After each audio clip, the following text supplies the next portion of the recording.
Go to File menu, select New, Type Size and Bleed.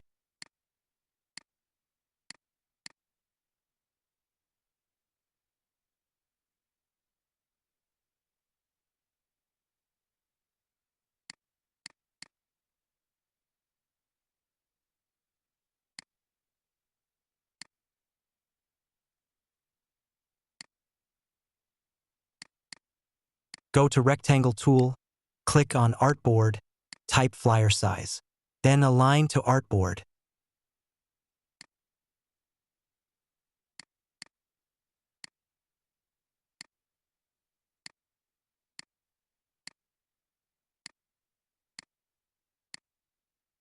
Again, go to File, Object to Path to Offset Path and type bleed size.